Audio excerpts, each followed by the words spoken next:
The howling wind rattled the windows of Riverside Animal Clinic as Dr. Lillian Carter filed her final patient report of the day. Rain pelted against the glass like angry fists demanding entry, matching the rhythm of her exhausted heartbeat. 12 hours of emergency surgeries and desperate pet owners had left her drained, her white coat stained with evidence of the day's battles. Just as she reached to switch off her desk lamp, the front door burst open with a bang that made her jolt upright. Kevin Mitchell, the local animal control officer, stumbled in soaked to the bone, cradling something wrapped in a dripping towel. "Dr. Carter," he gasped, water streaming from his uniform. "I know it's late, but the shelter's at capacity." "Tomorrow morning, Bill," he couldn't finish the sentence, but the grim implication hung between them. As Kevin pulled back the soggy towel, Lillian found herself staring into the most soulful brown eyes she'd ever seen. The German Shepherd puppy, no more than 4 months old, trembled violently. But it wasn't fear that sent an icy chill down Lillian's spine. It was what she discovered when her fingers found the worn leather collar beneath the matted fur. Something was etched there, nearly illegible but unmistakably a message that would unearth a tragedy everyone had fought to forget. Leave a like and share your thoughts in the comments along with the city you're watching from now. Let's continue with the story. Dr. Lillian Carter hadn't always been the reserved, meticulous veterinarian Riverside knew today. 5 years ago, she'd been engaged to James, a wildlife photographer whose warmth had melted the academic intensity that defined her early career. They'd shared everything: a home, a golden retriever named Charlie, and dreams of a clinic they would run together. Then came the accident on an icy mountain road, leaving her alone with a grief she methodically buried beneath 70-hour workweeks and a self-imposed isolation that kept everyone, human and animal, at a professional distance. At 42, her auburn hair now streaked with premature silver, she'd constructed a life defined by order and clinical detachment. The locals respected Dr. Carter's skill but whispered about the sadness that seemed to follow her like a shadow, particularly when she had to make the hardest decisions about animals with nowhere to go. 25 miles away in the apartment complex on Willow Street, Danielle Morgan prepared for another day at the construction office where she worked as a project coordinator. At 21, she was competent beyond her years, with a practical approach to life that both impressed and concerned her few friends. Foster care had taught her to be self-sufficient, to expect little, and to keep moving forward. She'd cycled through 7 homes before aging out of the system, each transition adding another layer to the walls she built around herself. Strangely, she had no memories before age 7, a fact her therapists attributed to childhood trauma of unknown origin. The emptiness haunted her, manifesting in recurring nightmares of flames and desperate voices calling a name she couldn't quite hear. Despite her outward confidence, Danielle would sometimes catch herself staring at families in parks with an inexplicable longing that left her breathless. The German Shepherd puppy that arrived at Dr. Carter's clinic had his own story, one written in his DNA and the instincts that guided his behavior. His distinctive markings, the rich tan and black coat, the white star-shaped patch on his chest, mirrored those of another German Shepherd from 15 years ago. A dog that had once protected a little girl named Emily Hayes, who sang to him and tied ribbons around his collar on special days. A dog that had barked frantically on the night when flames consumed the Hayes family home on 1247 Maple Grove Road. Some bonds transcend time and logic, connecting past to present like invisible threads waiting to be discovered in the most unexpected ways. The morning light streamed through the blinds of the clinic as Dr. Lillian Carter examined the collar more carefully. She'd kept the German Shepherd puppy overnight, telling herself it was purely professional concern. The truth was, something about those soulful brown eyes had pierced the armor she'd so carefully constructed around her heart. Now, with the clinic quiet and her first appointment still an hour away, she worked at the worn leather with gentle fingers. "Let's see what secrets you're hiding," she murmured, turning the collar toward the light. Years of exposure had faded the etching, making it nearly impossible to read. Grabbing a magnifying glass from her desk drawer, Lillian held it over the collar and tilted it toward the window. Slowly the worn letters came into focus. "If found, bring me home." Below the message was an address, 1247 Maple Grove Road. But Lillian's hands began to tremble. A memory surfaced, not her own, but one shared countless times in hushed tones around town. The Hayes family tragedy. The Victorian house that once stood at that very address reduced to ashes 15 years ago in a fire that claimed almost an entire family. The mother Sarah, the father Daniel, their 10-year-old son Michael. But most haunting of all was the story of their 6-year-old daughter Emily, whose body was never found. "That can't be right," Lillian whispered to herself. The puppy, sensing her distress, whined softly and pressed against the kennel door.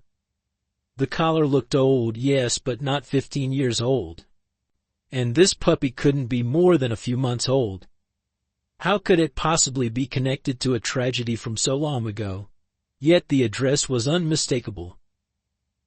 Lillian grabbed her keys and coat. "Sophie," she called to her assistant who had just arrived, "reschedule my morning appointments. I need to check something." 20 minutes later, Lillian pulled up to the empty lot on Maple Grove Road. Where the Hayes family home once stood, there was now only an overgrown patch of land surrounded by a rusted chain-link fence. Wildflowers and weeds had reclaimed the space, nature's attempt to heal the scarred earth.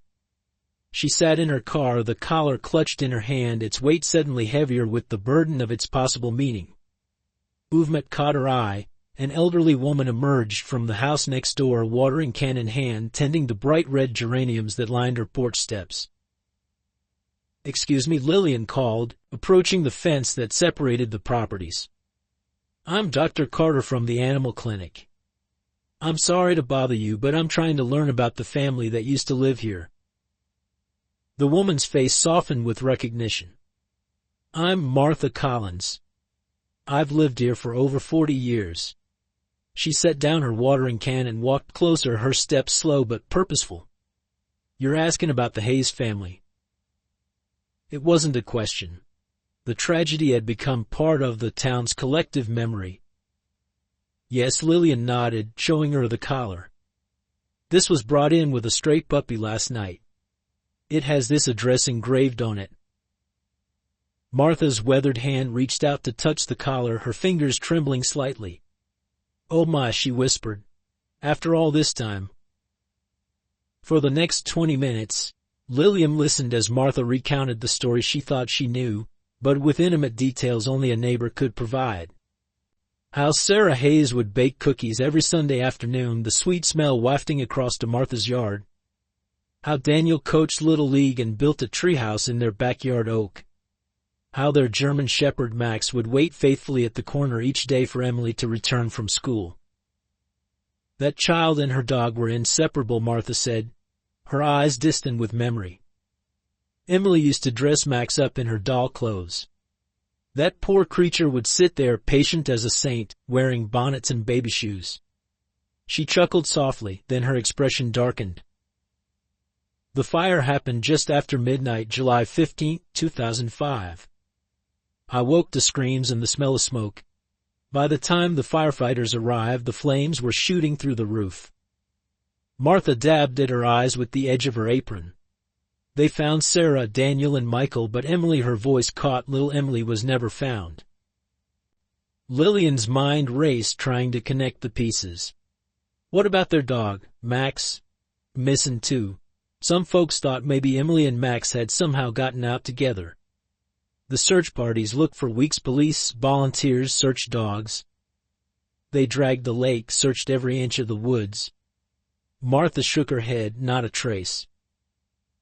Mrs. Collins, Lillian asked carefully, did they ever determine what caused the fire? Officially, electrical fault, they said. But there were whispers. Martha lowered her voice, though no one else was around. Sarah had been anxious in the weeks before. She told me once that Daniel had received threatening letters at his office. He worked as a prosecutor for the district attorney, you know. Put away some dangerous people. Lillian felt a chill that had nothing to do with the morning air. The puppy at her clinic, this worn collar with its faded address, a child who vanished without a trace. It couldn't be coincidence. As she thanked Martha and walked back to her car, Lillian knew with sudden certainty that she had stumbled onto the first thread of a mystery that had remained unsolved for 15 years. A mystery someone might not want unraveled. The evening had settled over Riverside by the time Lillian found herself parked outside the modest ranch house belonging to Ryan Porter. After 15 years on the police force, Ryan had traded his badge for a fishing rod 3 years ago, but everyone knew he still kept his fingers on the pulse of the town. More importantly, he had been one of the lead investigators on the Hayes fire. Lillian's knuckles had barely touched the door when it swung open. Ryan stood there, his imposing frame filling the doorway, salt and pepper hair cropped short as if he still adhered to department regulations. "Doc Carter," he said, genuine surprise in his voice. "What brings you to my door at this hour?" His eyes dropped to the evidence bag in her hand containing the collar. Once settled in his living room with coffee that could strip paint, Lillian explained her discovery. Ryan listened without interruption, his expression growing more troubled with each detail. "I remember that night like it was yesterday," Ryan finally said, his voice dropping to a near whisper. "The worst scene I'd witnessed in my career. The heat was so intense we couldn't get inside until the structure was nearly consumed. When we finally found the bodies..." He trailed off, his calloused hand tightening around his mug. "But Emily, we never stopped looking. I had search parties combing those woods for months." Lillian leaned forward. Could a 6-year-old girl have survived on her own? "But not likely," he admitted. "But there was something that never made it into the official reports." Brian set down his mug and disappeared into another room, returning with a worn manila folder. Different witnesses reported seeing a child matching Emily's description weeks after the fire. Lillian's pulse quickened as Ryan spread the papers across his coffee table. "We dismissed them at the time. Grief makes people see what they want to see. But one witness was particularly credible." He tapped the stapled statement. "Margaret Wilson, kindergarten teacher, no connection to the Hayes family. Swore she saw a girl with a German Shepherd living in the woods behind the old Miller property." "Did you search there?" "Top to bottom," Ryan nodded. "Found nothing." But he hesitated, then pulled out a yellowed newspaper clipping. 6 months after the fire, a hiker found this about 20 miles from town. The photograph showed a tattered pink ribbon, dirty but recognizable. "Sarah Hayes told us Emily wore ribbons like this in her hair every day. It was her signature look." Ryan's eyes met Lillian's. The search was reopened briefly, but again nothing came of it. "What if she was taken?" Lillian asked quietly. "What if someone found her that night and for whatever reason decided not to report it?" Brian looked troubled. "Then someone's been keeping secrets for 15 years. He gathered the papers, hesitated, then handed the folder to Lillian. "This case has haunted me into retirement, Doc. If you found something new, I want to know where it leads." Back at the clinic, Lillian found Sophie waiting with unexpected news. "The shelter called," her assistant said. "A woman came looking for the German Shepherd puppy, said she found him last week and got scared when he ran off." Sophie handed Lillian a slip of paper. "Danielle Morgan. That's her number." 20 minutes later, Lillian watched a young woman pull into the clinic parking lot in a battered blue sedan. Slender with dark blonde hair pulled back in a practical ponytail, Danielle Morgan moved with the cautious efficiency of someone who'd learned to navigate life unnoticed. But it was her eyes that caught Lillian's attention, hazel with flecks of gold, simultaneously guarded and haunted. "Thank you for calling me back," Danielle said, her voice steady despite the nervous way she twisted the strap of her purse. "I wasn't sure if they'd already, you know." "He's fine," Lillian assured her, leading the way to the kennels. "I keep wondering why you didn't leave your contact information when you dropped him off." Danielle's steps faltered slightly. "I found him wandering around my apartment complex. I tried keeping him for a week, but my building doesn't allow pets." I thought. She didn't finish the sentence. The moment they reached the kennel, the puppy's reaction was explosive. He whined, pawed at the door, his entire body quivering with excitement. What happened next sent a chill down Lillian's spine. The puppy began making a sound somewhere between a bark and a howl, almost as if he were trying to speak. More astonishing was Danielle's response. Her face drained of color. She stumbled backward, her hand flying to her throat as if she couldn't breathe. "Are you okay?" Lillian reached out to steady her.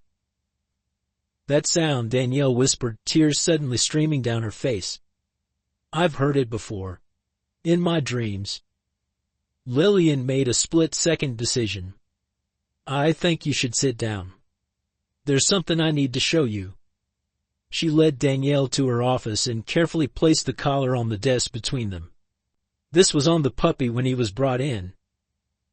Danielle stared at the collar, not touching it. "I didn't notice any collar." "It was buried in his fur," Lillian explained. "There's an address engraved inside, -1247 Maple Grove Road. Does that mean anything to you?" "No," Danielle said, but her hands had begun to tremble. "Should it? Mine?" Instead of answering, Lillian turned to her computer and pulled up the old Hayes family photograph Martha had helped her find online. "What about these people?" Danielle leaned forward, studying the happy family frozen in time: mother, father, 2 children, and a German shepherd that could have been the puppy's twin. For several long seconds she said nothing, her breathing becoming increasingly shallow. "I don't," she began, then stopped. Her fingers reached out, hovering over the image of the little girl with ribbons in her hair. "I've never seen them before," she finally said, but Lillian didn't miss how her voice broke on the last word. The pieces were beginning to align in Lillian's mind: Danielle's age, her lack of early childhood memories, the strange reaction to the puppy. But she needed more. She needed to understand why someone would hide a child for 15 years, erasing her identity and cutting her off from a past she had every right to know. As if sensing her thoughts, Danielle looked up, her expression suddenly fierce. "Why are you showing me this? What does any of this have to do with the puppy?"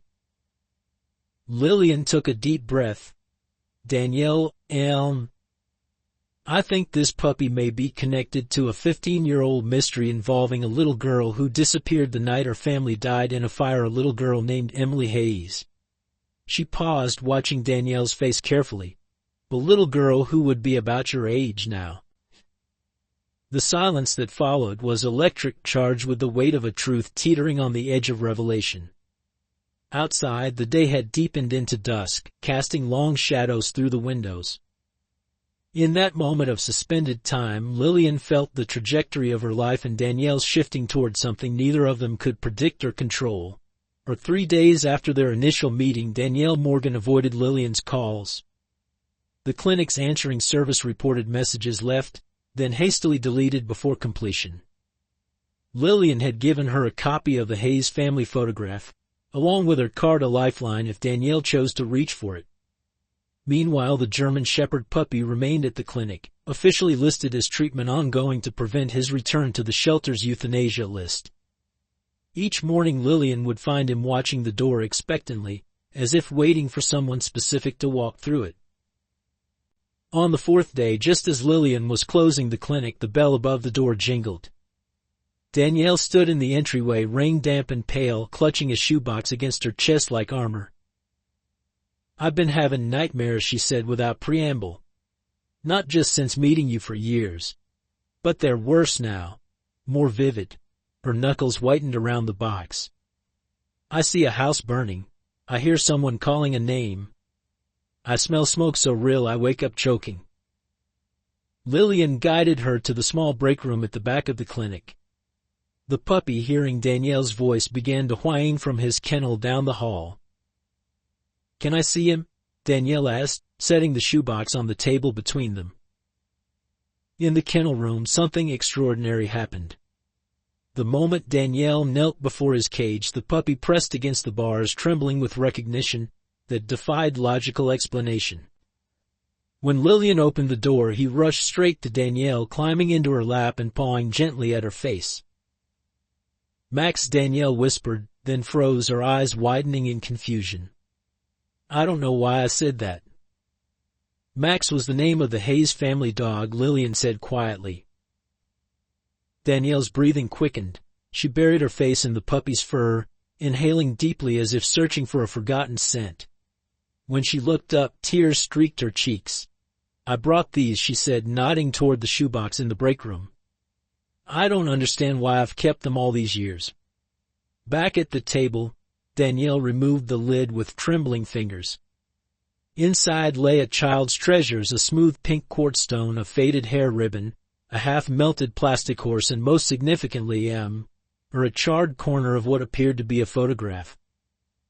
"My first foster mother said I arrived with these in a backpack," Danielle explained, touching each item with reverent care. "She wanted to throw them away, said they were dirty, worthless, but I screamed until I made myself sick. After that, they let me keep them." Lillian gently lifted the photograph fragment. Only a portion was visible, what looked like the corner of a red house and part of a tree. "The Hayes house was red clapboard," she said softly, "with a large oak in the front yard." Danielle's hands began to shake so violently that she had to clasp them together. "I don't remember anything before waking up in the hospital when I was 7. They told me I'd been in an accident, that I had amnesia from head trauma. My first memories are of antiseptic smells and doctors asking questions I couldn't answer."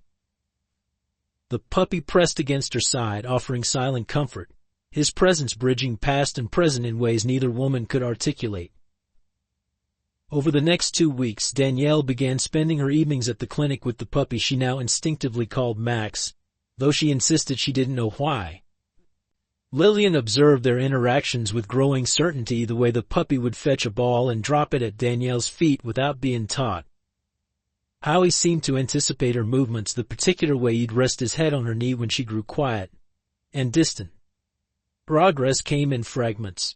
One evening while watching Max chase his tail, Danielle suddenly said, "He sleeps at the foot of my bed. When I have nightmares, he crawls up and puts his head on my pillow." "Max?" Lillian asked carefully. Danielle looked confused. "I don't know why I said that. I've never had a dog before." But her hand trembled as she stroked Max's head, her eyes distant with the echo of a memory she couldn't quite grasp. Another breakthrough came when Lillian brought a children's book to the clinic, one Martha Collins had mentioned was Emily Hayes's favorite. As Danielle flipped through the colorful pages, her fingers traced the illustrations with increasing agitation. "The rabbit gets lost," she murmured, "but finds his way home by following the stars." She turned to the final page before Lillian could respond. "Then his mother counts his whiskers to make sure they're all there." The book fell from her hands. "How did I know that? I've never seen this book before." It was Ryan Porter who suggested contacting Henry Bennett, Sarah Hayes's brother. After the fire, he spent his life savings on private investigators, Ryan explained during one of their increasingly frequent strategy sessions. Merely bankrupted himself trying to find Emily. "If anyone deserves to know what we're discovering, it's him." The meeting was arranged at Lillian's clinic after hours. Henry Bennett arrived precisely on time, a tall man in his 60s with silver hair and the same haunting hazel eyes that Danielle possessed. He moved with the measured care of someone who had spent years carrying an unbearable weight. Lillian explained their discoveries carefully, showing him the collar but saving the most significant revelation, Danielle herself, until she could gauge his reaction. Henry listened without interruption, his weathered hands clasped tightly in his lap, years of contained hope and despair etched in the lines of his face. "You think you found my niece," he said finally, his voice a hoarse whisper, "after all this time?" "We have reason to believe it's possible," Lillian answered cautiously. Henry's shoulders straightened, a spark of the prosecutor he'd become after the tragedy igniting in his eyes. "What evidence do you have beyond a collar and a puppy's behavior?" Lillian was about to respond when the door to the back room opened. Danielle stood there, Max at her heels, her face pale but resolute. She'd insisted on listening from the adjoining room, uncertain whether she was ready to meet this potential connection to a past she still couldn't fully remember. The moment Henry saw her, he went completely still, the color draining from his face. Something passed between them, a recognition that transcended conscious memory, a connection of blood and shared history that needed no words. "Emily," he whispered, rising slowly from his chair. Danielle didn't respond, but her hand moved unconsciously to touch her hair, as if searching for ribbons long since gone. Max pressed against her legs. A steadying presence as past and present collided in the small clinic waiting room. "I don't know," she said honestly, her voice barely audible. "I don't remember being her." Henry took a hesitant step forward, then stopped, respecting the invisible boundary around this young woman who might be the child he had mourned for 15 years. From his pocket, he withdrew a small photograph, its edges worn from countless handlings. He placed it on the reception counter between them. "Your 6th birthday," he said simply. "The last time I saw you." Danielle approached slowly, Max matching her step for step. The photograph showed a beaming little girl in a party dress, arms flung wide in mid-twirl, blonde hair flying around her face. Behind her stood a large German shepherd, watching protectively. "May I?" she asked, waiting for Henry's nod before picking up the photo. As her fingers made contact with the glossy surface, something shifted in Danielle's expression, a flash of recognition followed by confusion. "The cake had strawberries," she said softly. "Mom made it because I was allergic to chocolate." Her eyes widened in shock at her own words. Henry drew a sharp breath. No one outside the family knew about that allergy. The revelation hung in the air between them, the first concrete confirmation that Danielle Morgan and Emily Hayes might indeed be the same person. But it raised more questions than it answered. If Danielle was Emily who had taken her, why had they hidden her identity? And why, after 15 years, had a German shepherd puppy with an engraved collar suddenly appeared to reconnect her with a past someone had gone to great lengths to bury? Their cautious circle of confidants expanded to include Sophie, Lillian's assistant, whose background in psychology proved invaluable as Danielle struggled with emerging memories, and Officer Nina Parker, Ryan's former partner, who still had active credentials and access to resources they might need. Then came the complication none of them had anticipated.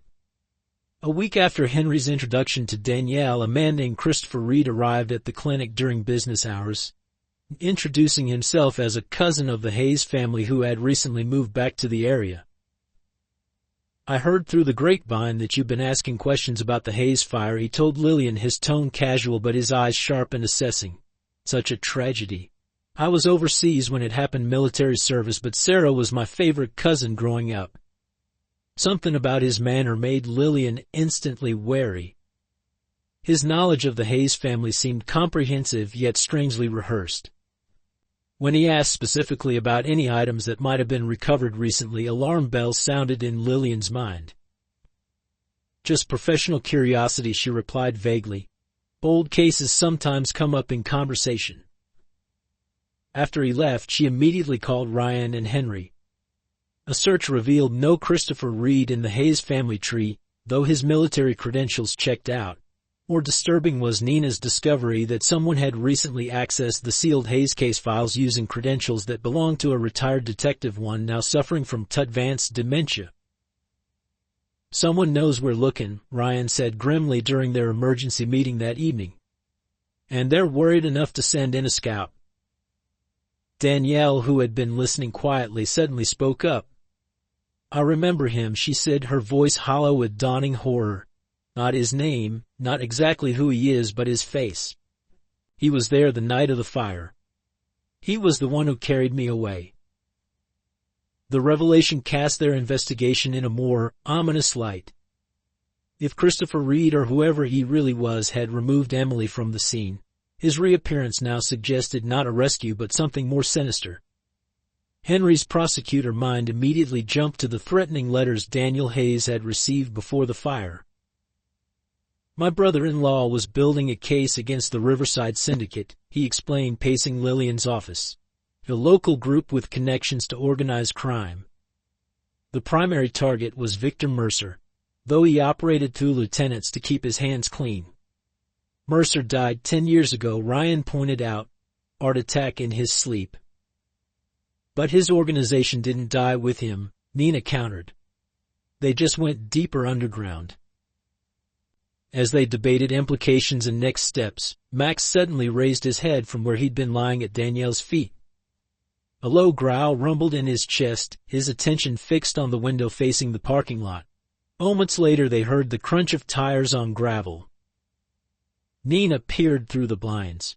"Black SUV, no plates," she reported, her hand moving instinctively to where her service weapon would have been if she were on duty. "Someone's watching the clinic." The atmosphere in the room shifted from investigative to protective in an instant. Henry moved to stand beside Danielle while Ryan positioned himself near the door. "This isn't just about finding answers anymore," Lillian realized aloud. Someone sees Danielle Emily as a threat. Which means whatever happened 15 years ago isn't over. The revelation accelerated their timeline. If Christopher Reed had connections to the people behind the Hayes fire, Danielle could be in danger. They needed to uncover the full truth quickly, which meant addressing the most critical missing piece of the puzzle. Who had actually taken Emily from the burning house of Mick, and why had they concealed her identity for 15 years? The breakthrough came from an unexpected source. Arthur Collins, upon learning of their investigation from Henry, remembered something she had dismissed years ago as unimportant. There was a man who came to the neighborhood a few days before the fire, she told them, sitting in Lillian's living room where they had relocated for safety. He said he was from the utility company, checking gas lines. But Sarah seemed frightened when she saw him from the window. She kept Emily inside all day. Arthur's description of the utility worker matched Christopher Reed in build and general appearance, though she couldn't be certain after so many years. More significant was what she remembered about the night of the fire itself. There was a firefighter who carried something out the back of the house, she recalled. Everyone's attention was on the front, where they were trying to contain the blaze. I only noticed because I was standing in my upstairs window. He didn't go toward the emergency vehicles. He went the other way into the woods. Brian immediately began searching fire department records from that night. All personnel were accounted for except one, Elliot Grayson, who had reported for duty but never checked out after the fire. His presumed death had been attributed to the collapse of the Hayes home's second floor, but no remains were ever recovered. More curious still, Nina discovered that Grayson had no record of existence prior to 5 years before the fire. "The ghost," Ryan muttered. But why would a firefighter kidnap a child he was meant to rescue? The answer arrived in the form of an elderly man in a wheelchair brought to Lillian's home by a hospice nurse who waited discreetly in another room. Thomas Wibber had been the fire chief in 2005, now retired and battling terminal cancer. When Henry had reached out, explaining their investigation, Wibber had insisted on meeting Danielle in person. "I've carried this secret too long," he told them, his voice weak but his eyes clear and determined. "I made a promise to protect someone, but I can't take it to my grave. Not when she deserves to know the truth." The truth, when it finally emerged, was both simpler and more complex than any of them had imagined. Elliot Grayson wasn't just a firefighter who happened to be at the Hayes home that night. He was Daniel Hayes' estranged brother, separated as children after their parents' divorce, reconnected only months before the fire. Daniel had discovered evidence linking prominent business figures in Riverside to money laundering, Webber explained. He confided in his brother that he feared for his family's safety. "Elliot joined our department specifically to be closer, to help protect them." The night of the fire, Elliot had arrived ahead of the official response, alerted by a frantic call from his brother. He'd found Emily in her room, unconscious from smoke inhalation, with Max standing guard over her. The rest of the family was already beyond saving. He made a split-second decision, Wibber continued. The people who set that fire would know their job wasn't finished if Emily survived. So he took her away, got her medical attention across state lines under a false name, and disappeared with her. "Why didn't he go to the authorities?" Henry demanded, his voice breaking. "Do you know what these years have been like not knowing?" Webber's rummy eyes filled with tears. "He tried. 3 months after the fire he contacted me, said he had evidence pointing to who was behind it. We agreed to meet. The old man's hands trembled on the arms of his wheelchair. The night before our meeting, his safe house was broken into. He was shot twice but managed to escape with Emily. After that, he believed the only way to keep her alive was to erase Emily Hayes completely. Danielle, who had been listening with increasing distress, finally spoke. "Where is he now? Elliot, my uncle, is he still alive?" Weber nodded slowly. Cedar Grove Care Center, about 40 miles north. The wounds he sustained never properly healed. He's been there for the past 8 years, under the name James Morton. As the pieces fell into place, Max suddenly left Danielle's side and trotted to the window, his posture alert but not alarmed. Moments later they heard a car door slam outside. Nina moved quickly to check, then relaxed. "It's Sophie," she confirmed. "But she's not alone." Sophie entered with a middle-aged woman whose keen eyes and no-nonsense demeanor marked her as someone accustomed to authority. "This is Margaret Wilson," Sophie introduced her. "The kindergarten teacher who reported seeing Emily after the fire." "I never stopped looking," Margaret said simply, her gaze fixed on Danielle. "Every child who came through my classroom I checked for signs. Every lost child report, every Amber Alert, I followed them all." Her voice softened. "You were in my class before the fire. The brightest little girl, always with ribbons in your hair and stories about your dog Max." As she spoke, Max patted over and sniffed at her hand, then returned to Danielle's side with a soft whine that seemed to carry the weight of years. "I saw you," Margaret continued, "about 3 weeks after the fire, at the edge of Miller Woods. You were with a man and a German shepherd. When I called out, you both disappeared into the trees." Her eyes filled with tears. "No one believed me. They said I was seeing what I wanted to see, that grief was playing tricks on me." "I believed you," Thomas Weber said quietly from his wheelchair. "But by then I knew High Elliot had taken her. I knew what would happen if the wrong people found out she was alive." The revelations landed like physical blows, each one forcing Danielle to reconsider everything she had believed about herself. She was Emily Hayes. She had not been abandoned, she had been hidden to keep her safe. The nightmares that had haunted her for years weren't just trauma, they were memories fighting to surface. As the group discussed next steps confronting Christopher Reed, finding evidence to prove who was behind the fire, visiting Elliot Grayson, Danielle slipped away to Lillian's backyard, needing space to process the tidal wave of revelations. Max followed, his presence a constant amid the chaos of her unraveling identity. Under the stars, with her hands buried in the fur of a dog, who seemed to carry the spirit of her childhood protector, Emily Hayes began to remember. Not just fragments or dreams, but concrete memories, her mother's voice singing her to sleep, her father teaching her to ride a bike, her brother showing her how to skip stones across the lake. And always, always Max, the first Max, watching over her just as this new Max was doing now. "I don't know who I am anymore," she whispered to the puppy, who looked up at her with understanding far beyond his months. "Emily or Danielle? Both? Neither?" Max's response was simple and profound. He pressed closer, his heartbeat steady against her side, anchoring her to the present, while the past continued to unfold around them. In that quiet moment she realized the journey ahead would be difficult, dangerous, and potentially heartbreaking. But for the first time since Lillian had shown her that photograph, she felt something like hope taking root alongside the fear and confusion. What neither she nor the puppy noticed was the shadow that moved briefly at the edge of the property, or the glint of light reflecting off the lens of a camera, capturing evidence of their connection, evidence that would soon put everything they had discovered at risk. The drive to Cedar Grove Care Center twisted through miles of countryside, the landscape gradually shifting from open farmland to dense pine forest.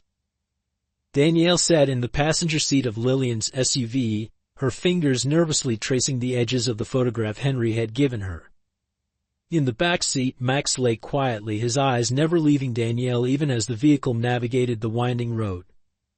Henry followed in his own car, with Ryan and Nina trailing at a discreet distance in an unmarked police vehicle, a precaution that now seemed essential rather than paranoid. "What if he doesn't recognize me?" Danielle asked, breaking the silence that had stretched between them for miles. What if I don't recognize him? Lillian glanced over, noting the tension in Danielle's shoulders. Recognition isn't always immediate, she answered carefully. But connections run deeper than conscious memory. Trust what you feel, not just what you remember. The care center appeared around a final bend, a modern single-story complex nestled among tall pines. Its landscaped grounds and welcoming facade belied the gravity of their mission. According to Thomas Weber, Elliot Grayson, now living as James Morton, had suffered a spinal injury during his escape with Emily 15 years ago. The untreated wound had eventually left him partially paralyzed, his declining health forcing him to surrender his vigilance and seek permanent care. In the lobby, a nurse met them with the wariness of someone accustomed to protecting vulnerable patients. Henry had called ahead, using his credentials as a former prosecutor to arrange the meeting without revealing its true purpose. Now, as they followed her down a sunlit corridor, Danielle's steps grew increasingly hesitant. Room 217, the nurse announced, stopping before a door decorated with a single photograph of a mountain landscape at sunrise. Mr. Morton is having a good day, but please keep your visit brief. Excitement isn't good for his condition. The man in the wheelchair by the window bore little resemblance to the brave firefighter from Weber's account. Elliot Grayson's once powerful frame had withered, his skin stretched taut over prominent bones. Yet his eyes, when they turned to greet his visitors, remained sharp and alert, the eyes of a man who had spent a lifetime looking over his shoulder. Those eyes widened in shock as they settled on Danielle. The book in his lap slipped, forgotten, to the floor. "Emily?" he whispered, his voice a rasp of disbelief. Something inside Danielle shifted, a key turning in a lock long rusted shut. This man was not a stranger. The shape of his face, the timbre of his voice, even the way his right eyebrow arched slightly higher than his left, all of it resonated with fragments of memory she hadn't known she possessed. "Uncle Elliot," she said, the name feeling both foreign and familiar on her tongue. Max, who had been quietly observing from the doorway, suddenly pushed past Lillian and approached the wheelchair, his tail wagging cautiously. Elliot's weathered hand reached out, trembling, to touch the puppy's head. "Max," he murmured, "you found her again." His gaze lifted to Danielle's face, tears now streaming freely down his hollowed cheeks. "I never thought I'd live to see you grown. When I had to leave you with that first foster family, it broke what was left of my heart." "You left me?" Danielle's voice quavered between confusion and accusation. Elliot nodded, pain etching deeper lines around his eyes. "The men who came after us, they tracked us to Wyoming. I was shot, bleeding out. I knew I couldn't keep running, couldn't keep you safe anymore." His hands clenched on the armrests of his wheelchair. "I made a choice no uncle should ever have to make. I created a paper trail for Danielle Morgan, orphaned in a car accident. Then I disappeared, hoping they would follow me instead of looking for you."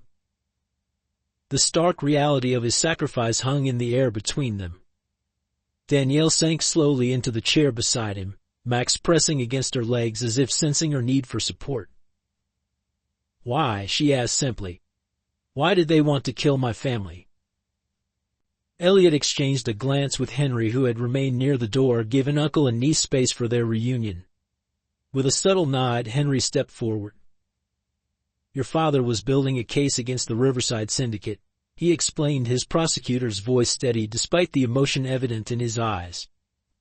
"He'd uncovered evidence linking Victor Mercer and his associates to money laundering, extortion, and at least 2 murders. Daniel was meticulous," Elliot added. "He kept his case files at home, in a hidden safe. The night of the fire he called me in a panic. He'd received a warning, explicit this time. They knew about the safe, they were coming.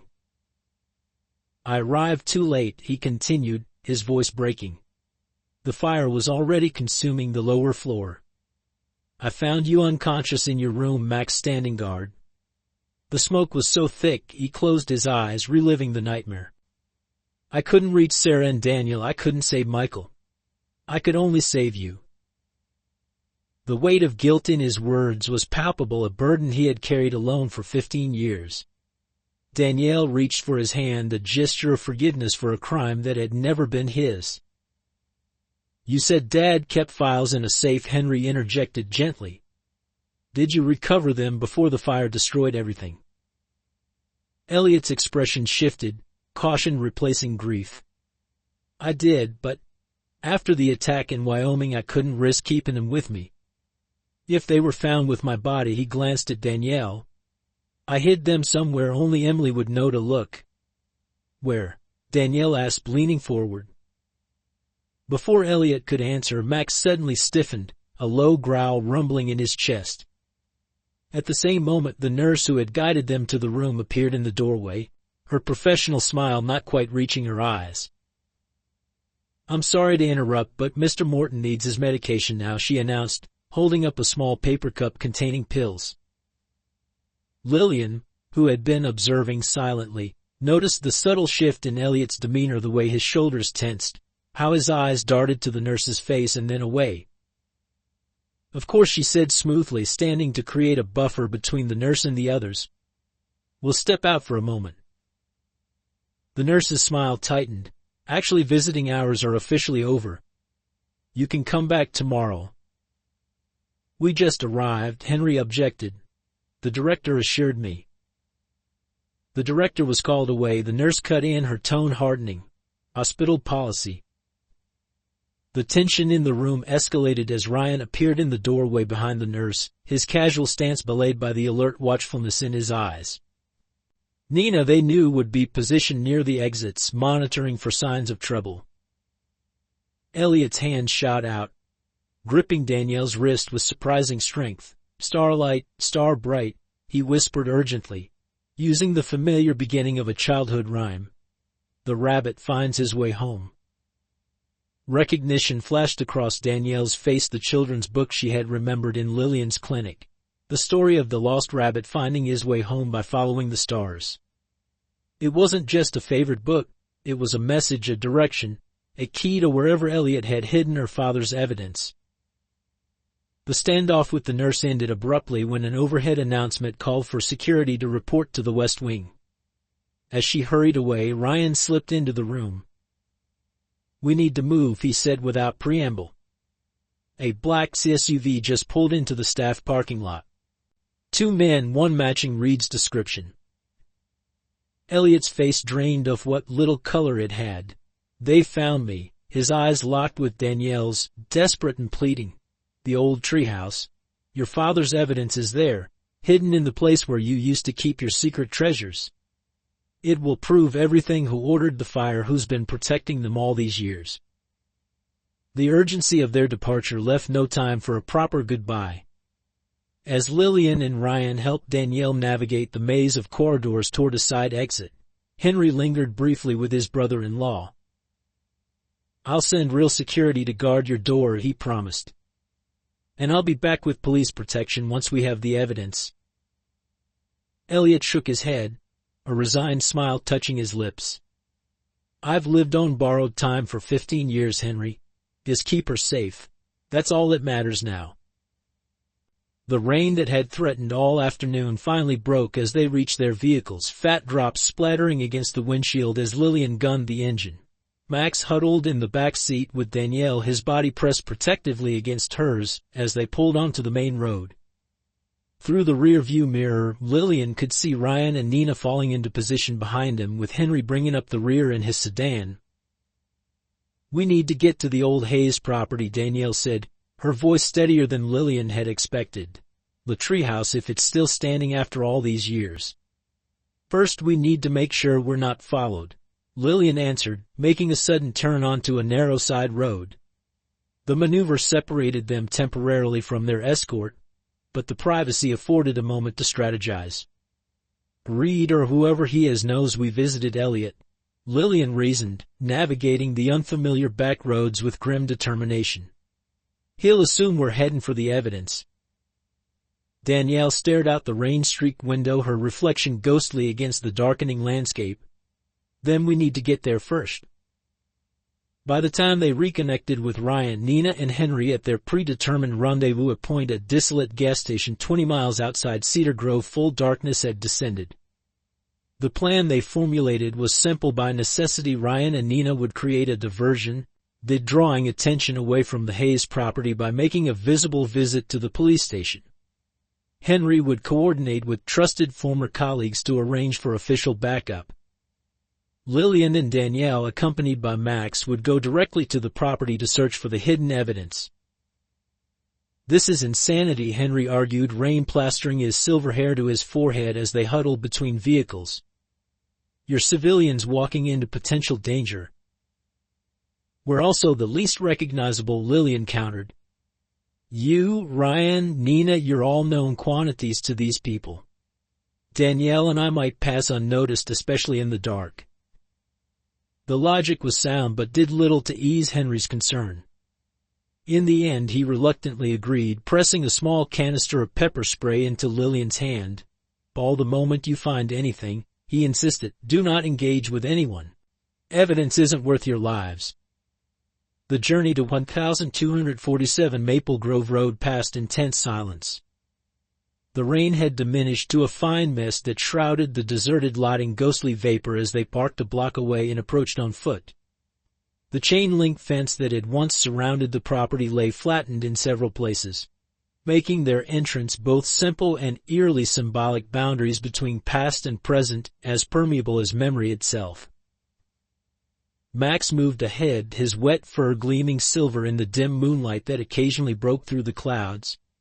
He navigated the overgrown lot with uncanny precision, as if following a map only he could see. Danielle trailed close behind, her sneakers sinking into the mud as she followed the puppy's confident path toward the rear of the property. "There," she whispered, pointing to a massive oak tree that had somehow survived both the fire and subsequent years of neglect. Its lower branches stretched out like protective arms, and high among them, barely visible in the darkness, was the weathered outline of a treehouse.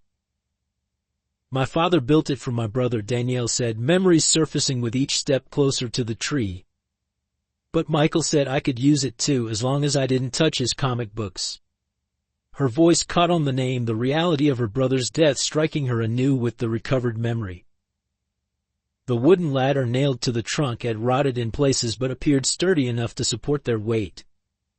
Lillian insisted on climbing first, testing each rung before signaling Danielle to follow. Max whined anxiously from below, unable to join them in the ascent. "It's okay, boy," Danielle called down softly. "We'll be right back." The interior of the treehouse was smaller than Danielle remembered, or perhaps she was simply larger than the 6-year-old who had once played here. The roof had partially collapsed, allowing rain to warp the plywood floor. Debris from years of neglect littered the corners, home to generations of spiders and small creatures seeking shelter. "Your secret hiding place," Lillian prompted, playing her flashlight across the deteriorating walls. "Where would it have been?" Danielle closed her eyes, allowing instinct to guide her. Without hesitation, she moved to the far corner and knelt, her fingers searching along the edge of the floorboard. "Here," she murmured, "there was a loose board. Michael showed me how to hide things underneath." The wood, softened by years of exposure to the elements, gave way easily to her tugging. Beneath it lay a small cavity, and within that space, protected by layers of plastic and a small metal box, was a package roughly the size of a hardcover book. "This is it," Danielle breathed, carefully extracting the package. "This has to be what Uncle Elliot hid." From below, Max's warning bark shattered the moment of discovery. Lillian doused the flashlight immediately, plunging them into darkness as the beam of another light swept across the base of the tree. "I know you're up there," called a voice Danielle recognized from her brief encounter at the clinic. "Christopher Reed. Why don't you come down so we can discuss this like reasonable people?" Lillian's hand found Danielle's in the darkness, squeezing once in silent communication. They pressed themselves against the wall farthest from the entrance, the package clutched tightly between them. "You're trespassing on private property," Reed continued, his tone conversational despite the menacing undercurrent. and I believe you have something that belongs to my employer." Max's growling intensified, followed by a sharp yelp that made Danielle's blood run cold. She started toward the entrance, but Lillian held her back, mouthing a silent warning. "Bawl off your dog, or my associate will be forced to take more permanent measures," Reed threatened. "We only want the files. Give 'em to us and you can walk away from this." The lie was transparent. Too many people knew the truth now, or pieces of it, for Reed and his employers to risk leaving witnesses. If Danielle and Lillian descended that ladder, they wouldn't live to see morning. As if confirming this calculation, a second voice spoke from below. "Just shoot the damn dog and drag him down, Chris. We don't have time for this." The situation was deteriorating rapidly, but Lillian's mind raced through dwindling options. Henry and the others wouldn't arrive for at least 20 more minutes. The treehouse offered temporary shelter but would become a trap if Reed and his associate decided to set fire to it, a grimly poetic echo of the tragedy that had orphaned Danielle 15 years earlier. In that moment of desperation, a memory surfaced, not Danielle's but Lillian's own.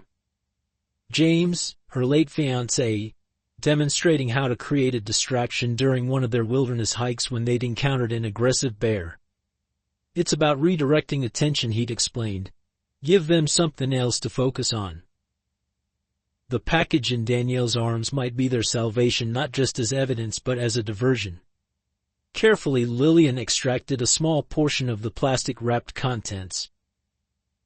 "We're coming down," she called, her voice steadier than she felt. "We're armed." "Lillian, no," Danielle hissed, clutching the package tighter. "Trust me," Lillian whispered back. Then louder, "I'm throwing down what we found as a show of good faith." Before Reed could respond, Lillian tossed the small bundle of papers through the treehouse entrance. The wind caught it, scattering several sheets like oversized confetti. The distraction worked exactly as she'd hoped. Reed and his companion instinctively lunged for the floating papers, momentarily forgetting to keep their weapons trained on the treehouse or the dog. In that crucial window of opportunity, Max launched himself at Reed's associate, a blur of fur and righteous fury that sent the man crashing backward. Simultaneously, the distant wail of police sirens pierced the night much sooner than expected. Reed's head snapped up, his attention divided between the approaching sirens, his fallen companion, and his quarry still in the treehouse. In his moment of indecision, headlights swept across the property as Henry's sedan careened through the flattened section of fence. Ryan and Nina closed behind in their vehicle. What followed was chaos, Reed firing wildly toward the approaching cars, Max continuing his assault on the second man, Lillian and Danielle using the confusion to scramble down the rotting ladder with the bulk of the evidence still secure. A bullet splintered the wood near Danielle's hand, another thudded into the tree trunk inches from Lillian's head. Then Nina was there, her service weapon drawn, shouting commands that sliced through the pandemonium with professional authority. Brian tackled Reed as he attempted to flee, driving him face first into the mud with practiced efficiency. The second man managed to shake off Max long enough to stagger to his feet, only to find himself staring down the barrel of Henry's surprisingly steady aim. "Don't move," the former prosecutor commanded. "I've waited 15 years to look into the eyes of the men who murdered my family. Give me a reason to pull this trigger." As quickly as it had erupted, the violence subsided, replaced by the mechanical precision of justice long delayed. Additional police units arrived, summoned by Henry's contacts within the department. Reed and his accomplice were handcuffed and separated for questioning. The evidence package was carefully documented and sealed by officers wearing gloves and body cameras to ensure its admissibility in court. In the aftermath, Danielle stood with Max pressed against her side, watching as the men responsible for upending her life were placed in separate patrol cars. The puppy, despite a bleeding gash along his flank where a bullet had grazed him, maintained his protective stance, his eyes never leaving the threat until it was fully contained. "He needs a vet," Lillian said gently, kneeling to examine the wound. "It's not serious, but it needs cleaning." Danielle nodded, her expression distant as she processed the night's events.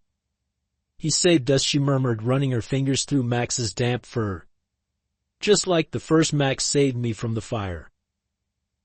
As they prepared to leave the property to seek medical attention for Max, to give formal statements, to begin the complex process of rebuilding a life with newly recovered foundations, Danielle paused at the boundary where the Hayes family home had once stood. In the soft glow of police lights and emerging stars, as the clouds finally cleared, she seemed to see not just the empty lot, but the echoes of the life that had been lived there. "I remember now," she said, her voice carrying the weight of recognition. "I remember being Emily." The morning after the confrontation at the treehouse dawned with deceptive tranquility. Sunlight streamed through Lillian's kitchen windows, casting warm rectangles across the worn oak table where Danielle sat, hands wrapped around a mug of tea gone cold. Max lay at her feet, his injured flank carefully bandaged, his vigilant eyes tracking her every subtle movement. The physical danger had passed. Reed and his accomplice were in custody, the evidence safely in police possession, but the emotional aftermath was only beginning to unfold. "Emily," Henry said gently from across the table, testing the name like someone approaching thin ice. "How are you feeling this morning?" Danielle, or Emily, a distinction that grew increasingly complicated with each recovered memory, looked up with eyes ringed by shadows of sleeplessness.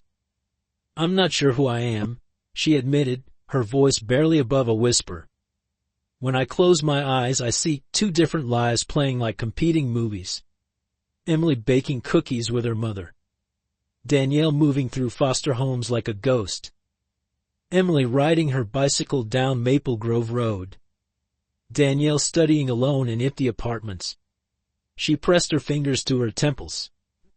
"It's like watching someone else's memories, except they're mine. Both sets are mine." Henry reached across the table, his hand stopping short of touching hers, still uncertain of boundaries. "The district attorney called this morning. They've opened a formal investigation based on the evidence we recovered. Reed is talking, trying to bargain for leniency." "Who hired him?" Lillian asked, setting fresh tea in front of Danielle before taking the seat beside her.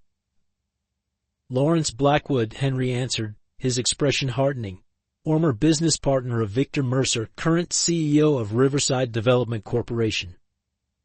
Danielle's head snapped up. "Blackwood? I worked for his company. The construction office, it's a subsidiary of RDC." Her hands began to tremble, sloshing tea onto the table. "He's been watching me all this time. He probably arranged for me to get that job." The realization that the architect of her family's destruction had been monitoring her for years, perhaps waiting for any sign that she remembered her true identity, that was a devastating blow. Danielle had built her adult life on the fragile foundation of Elliot's careful deception, never suspecting that the enemy he'd fought to protect her from had nevertheless maintained their surveillance. "The police called Cedar Grove," Lillian said carefully. "Your uncle is safe. They've placed a protective detail on his room." Danielle nodded mechanically, her thoughts clearly elsewhere. Without warning, she stood, the chair scraping harshly against the floor. "I need to go, She didn't finish the sentence, just moved toward the door with alarming determination. "Emily, wait," Henry called, rising to follow.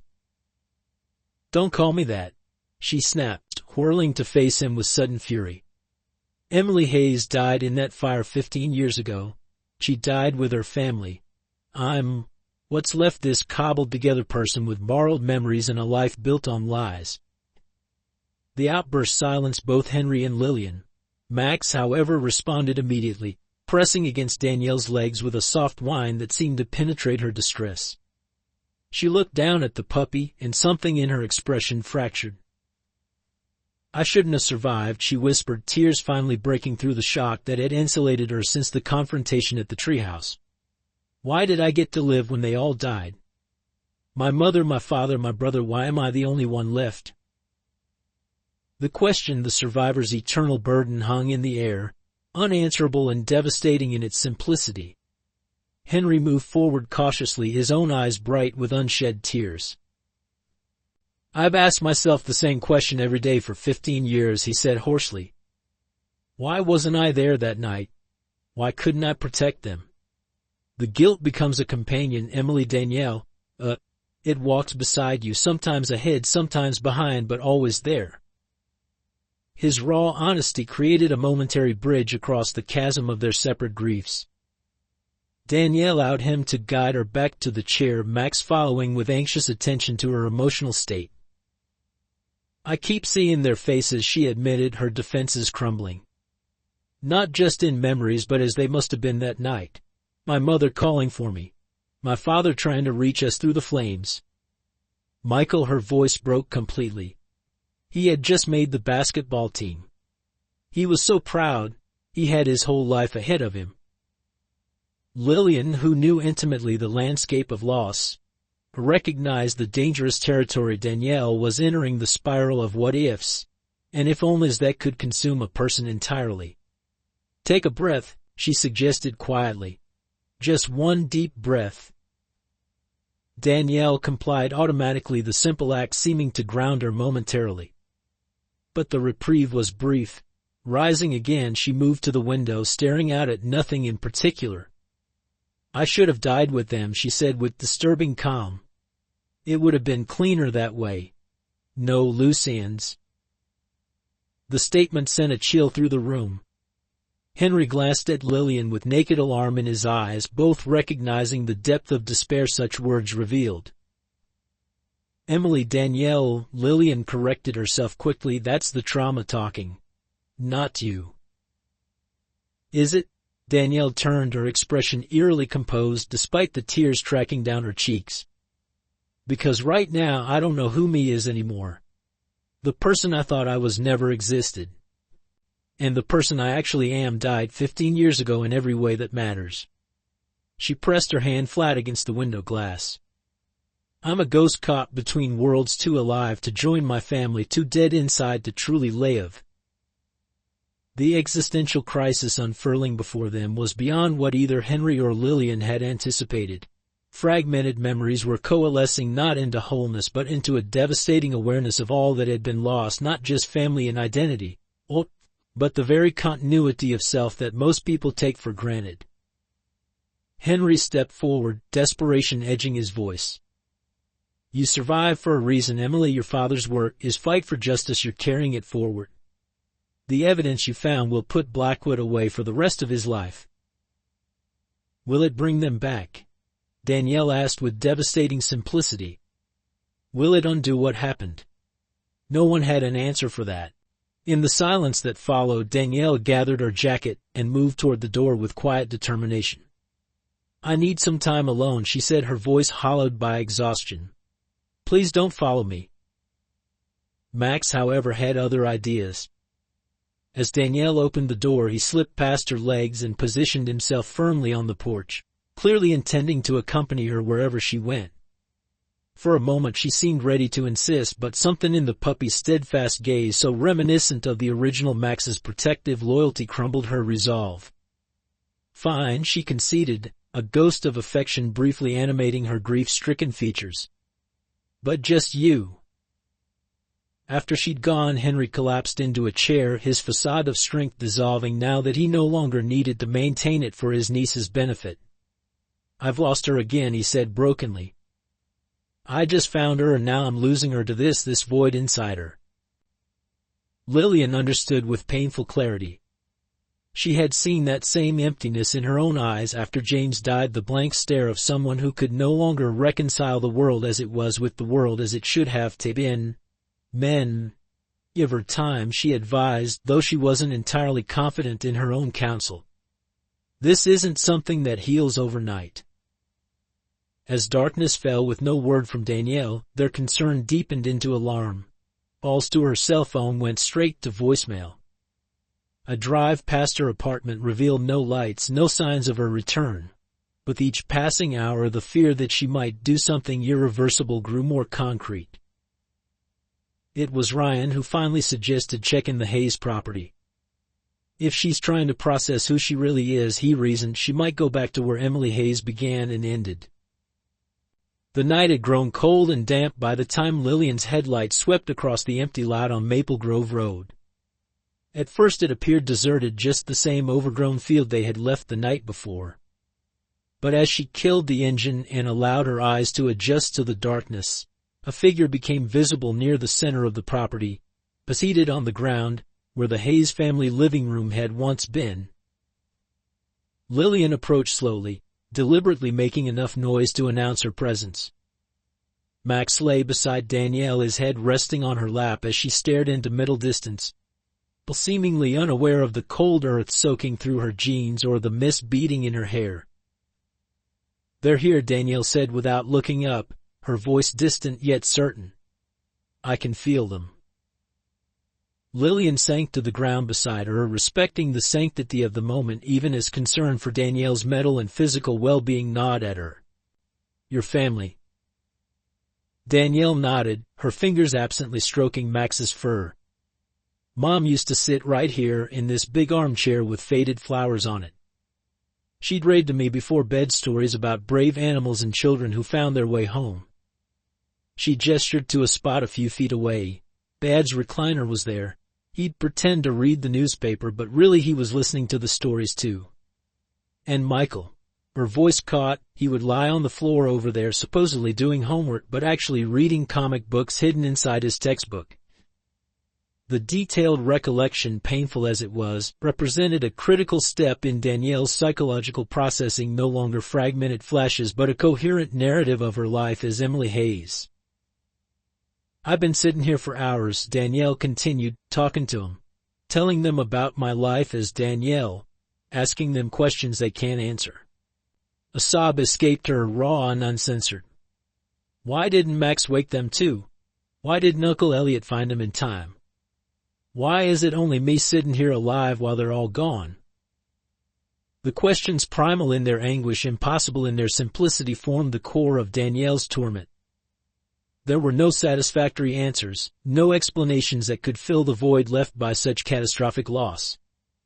There was only the reality of survival and the crushing weight of moving forward when every step seemed a betrayal of those who could no longer walk beside her. "I don't know how to be Emily Hayes again," she whispered, finally turning to look at Lillian, her face streaked with tears and dirt. "But I don't know how to keep being Danielle Morgan either. I'm lost between two lives, and I don't belong in either one." In that moment of absolute desolation, with rain beginning to fall around them in a gentle symphony of grief, Danielle Hayes reached the darkest point of her journey back to herself, a necessary nadir from which the only possible direction was upward.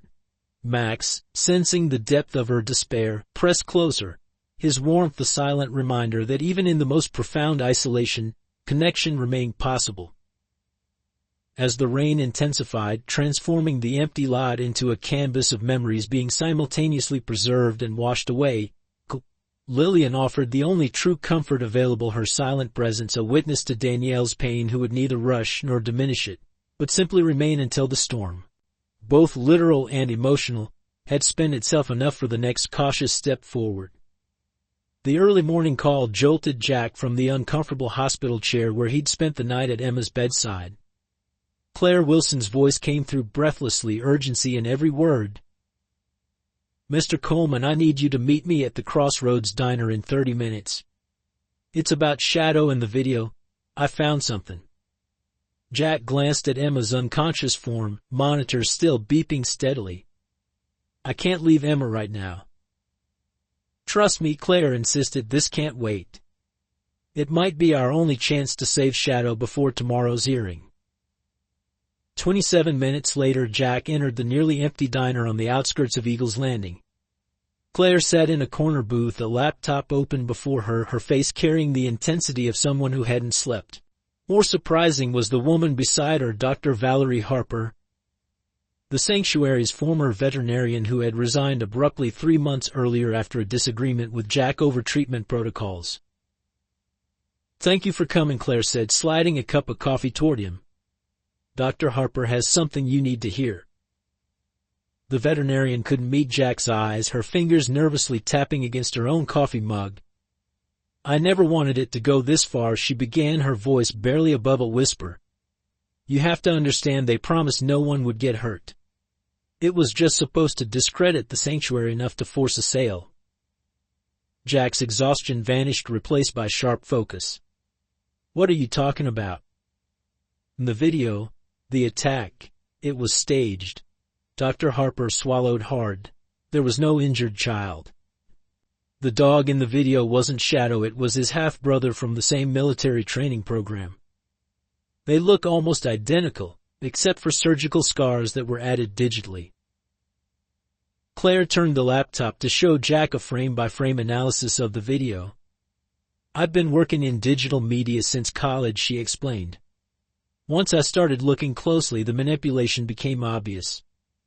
The scar patterns don't move naturally with the dog's body. They're superimposed. Jack struggled to process this information. Who's they? Who orchestrated this? Dr. Harper's eyes filled with tears. Robert Miller, the developer working with your neighbor Wilson. He approached me months ago, offered to fund the private practice I've always wanted in exchange for information about the sanctuary's security weaknesses, financial troubles, or getting anything useful. My father had no idea. Claire interjected quickly. He wants this land, yes, but he'd never stoop to something like this. When I showed him my analysis of the video last night, he was the one who insisted we track down Dr. Harper immediately. The veterinarian continued her confession. It started small, just information about the sanctuary's financial struggles. Then Shadow arrived, and suddenly there was this intense interest in finding ways to have him removed. Miller said it would accelerate the sanctuary's collapse. Jack's mind raced, connecting pieces that had seemed unrelated. The county board meetings, the anonymous complaints, the sudden insurance cancellation, all Miller's doing? He has connections throughout the county, Dr. Harper confirmed, but the video crossed a line I never agreed to. When I saw what they'd done, how they were willing to condemn an innocent animal and destroy a child's recovery, her voice broke. I should have come forward immediately, but I was afraid. The contract I signed has severe penalties. Claire placed a USB drive on the table. Everything's here. Dr. Harper's communications with Miller, the original, unaltered footage they used to create the fake video bank transfers. Enough evidence to clear Shadow and expose the whole scheme. Jack stared at the small device that might save everything he was about to lose. Why are you helping me, both of you? Dr. Harper spoke first. Because I became a veterinarian to save animals, not condemn them. What's happening to Shadow is wrong, and I can't live with my part in it. And I'm helping because my father taught me that you fight fair, even against your opponents, Claire added. What Miller did wasn't just unfair, it was cruel. The Shadow to Emma, to you. Armed with the evidence, Jack's next stop was the sheriff's office, where Dave Hawkins reviewed the materials with growing dismay. This is criminal conspiracy, fraud, falsifying evidence, Dave said, looking up from his computer screen. Miller won't just lose his development deal, he'll likely face serious charges. Shadow's hearing is tomorrow morning, Jack reminded him. We need to move quickly. Within hours, the machinery of justice began grinding into action. Judge Merrill, who had issued the original seizure order for Shadow, signed an emergency stay after reviewing the new evidence. Sheriff Hawkins dispatched deputies to Miller's office with warrants. Patricia Gonzalez filed emergency motions to dismiss all actions against the sanctuary. But the most urgent matter remained Shadow's deteriorating condition at the county facility. Jack, accompanied by Dave Hawkins, arrived there by mid-afternoon, court order in hand demanding Shadow's immediate release. Director Winters received them with barely concealed hostility.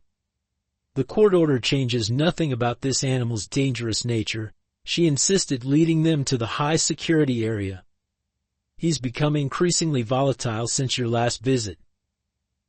When they reached Shadow's kennel, Jack's heart sank. The German Shepherd lay listlessly on the concrete floor, his once powerful body noticeably thinner, his eyes dull and unresponsive.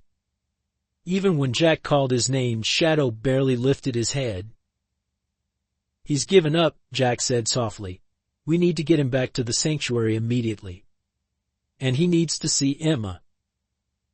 The child is hospitalized, Director Winters pointed out. You can't bring a dog, especially one with his history, into a pediatric ward. Watch me, Jack replied. Dr. Peterson was waiting at the sanctuary when they arrived with Shadow. The veterinarian's expression grew grave as he examined the German Shepherd.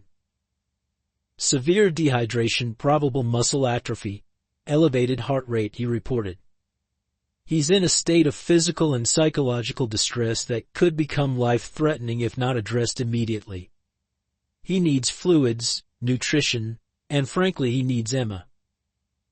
The hospital administrator's initial refusal to allow Shadow on the premises met the immovable force of legal documents, medical necessity statements from both Dr. Peterson and Emma's physician, and Jack Coleman's absolute determination. By early evening, arrangements had been made for a controlled visit in a private room of the pediatric wing. Jack walked beside Shadow's transport gurney, the German Shepherd still too weak to manage the journey on his own. Hospital staff gave them a wide berth, whispers following in their wake. Emma's room was at the end of a quiet corridor, the lights dimmed to accommodate her sensitivity. Her condition remains fragile, the attending physician cautioned Jack. This is highly unconventional, but her vitals began deteriorating so rapidly after separation from the dog that we're willing to try unorthodox approaches. Emma lay small and still in the hospital bed, her face pale against the white sheets. Monitoring equipment surrounded her, tracking every breath, every heartbeat. Jack guided Shadow's gurney to the bedside, then carefully helped the weakened dog onto a specially prepared mat alongside Emma's bed. For a long moment, nothing happened. Shadow lay exhausted, his muzzle resting on the edge of Emma's mattress. Then slowly the German Shepherd raised his head. His nostrils flared, taking in Emma's scent. A soft whine escaped him, the first voluntary sound he'd made in days. One of Emma's monitors began to beat differently.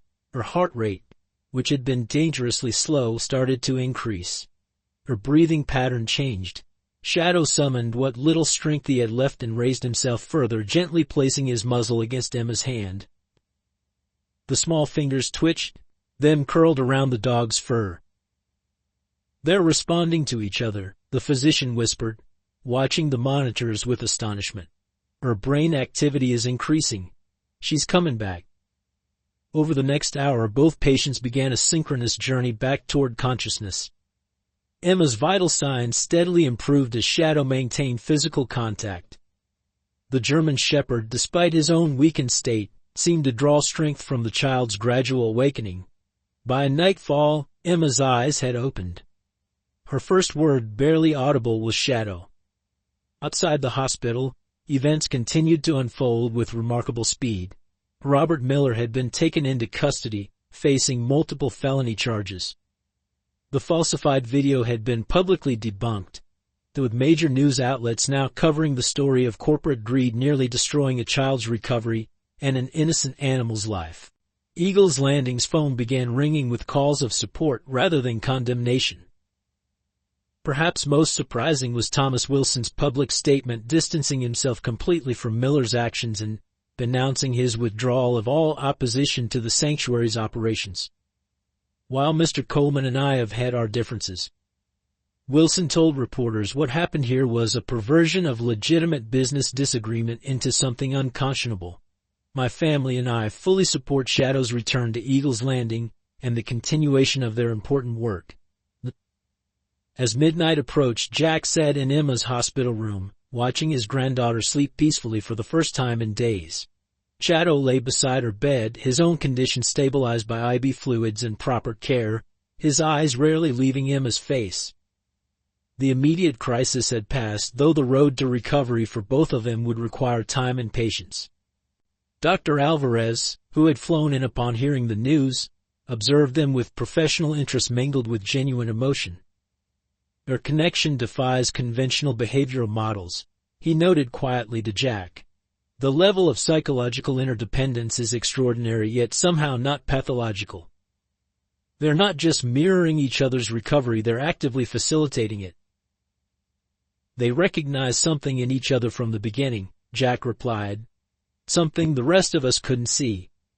Maybe that's what saved them both.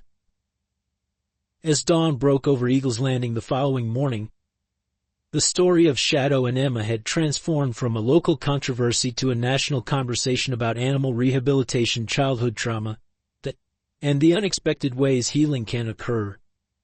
The sanctuary, so recently on the brink of closure, suddenly found itself at the center of renewed public interest and support.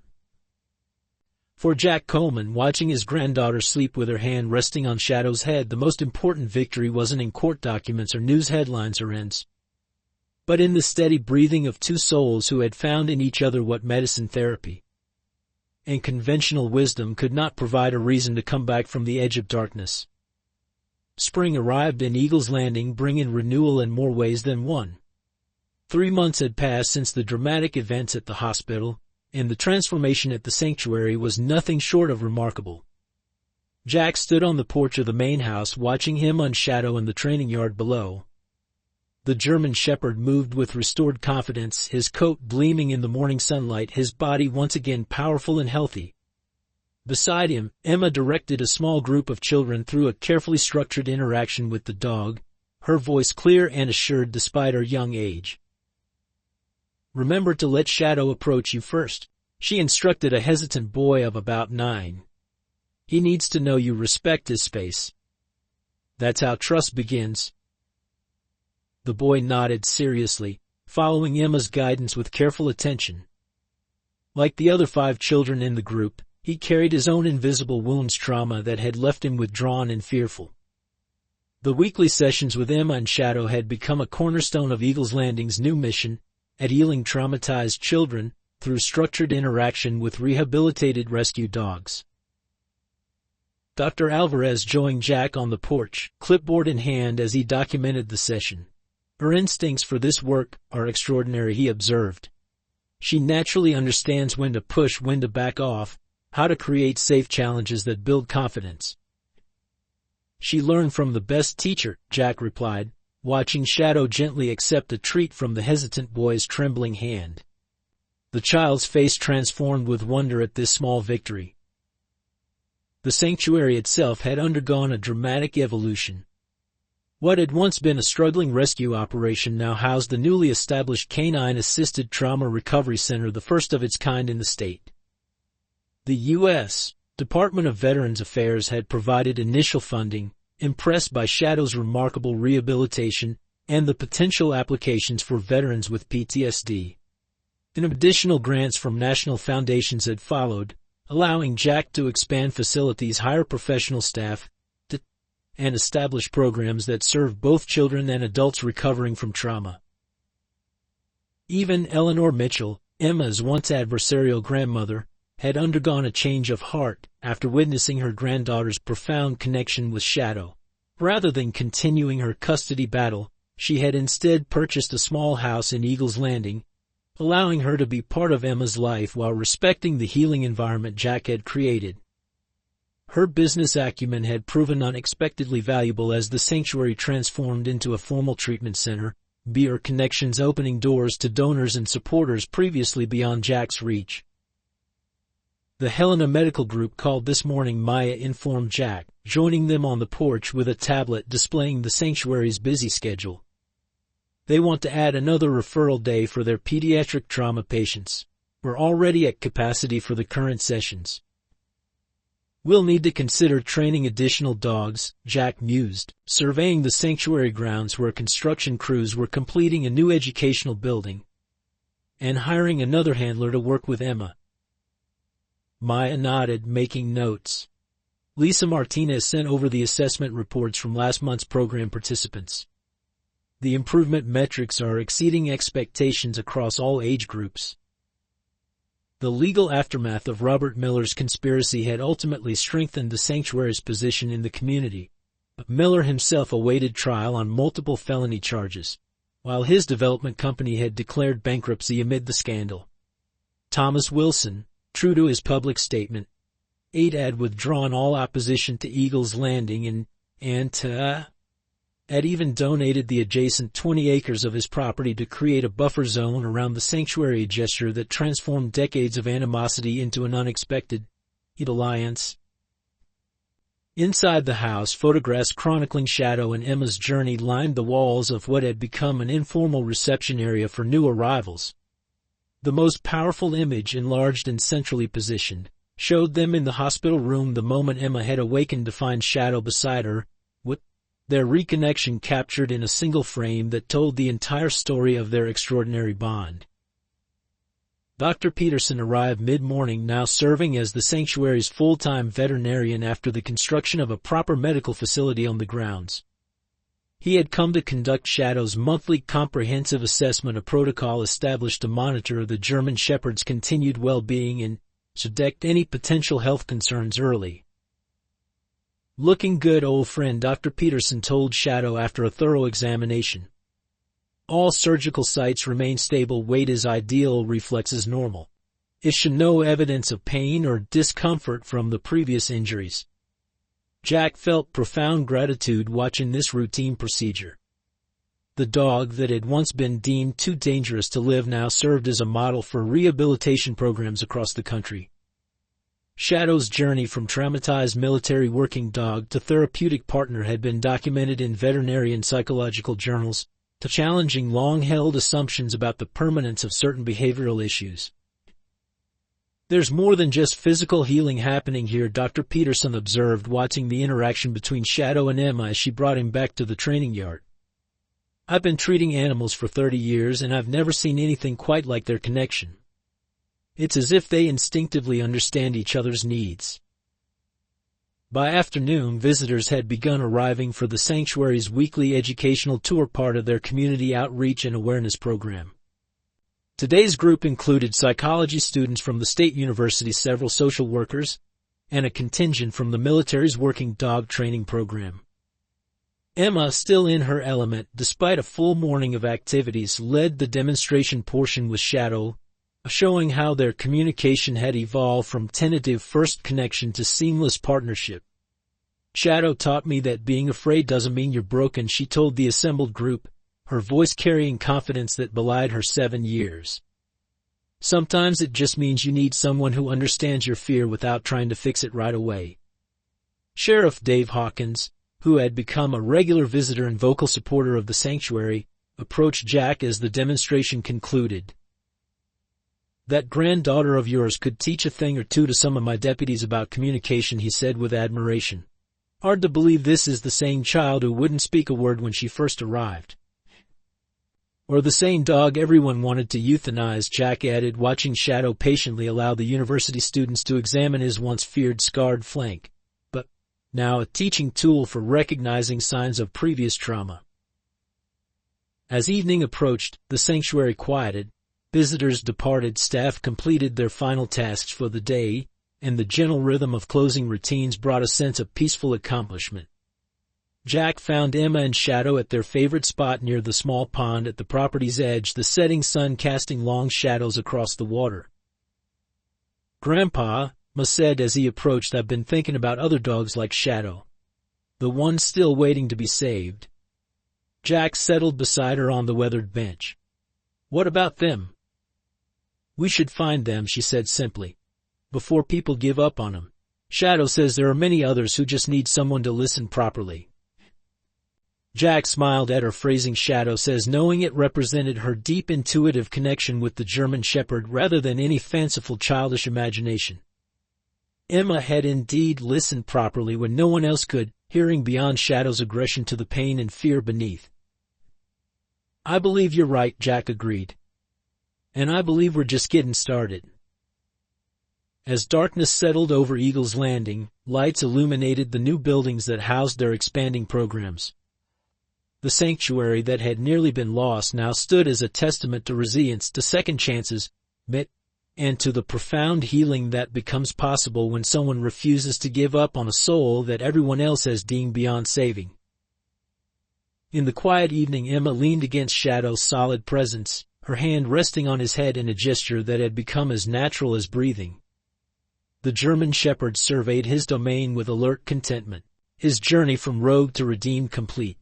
Together against impossible odds, but they had created something beautiful from the broken pieces of their individual traumas, a connection that had not only saved them both but now extended healing to countless others who had lost their way in darkness. In the twilight of our years, we often question if our deepest wounds can ever truly heal.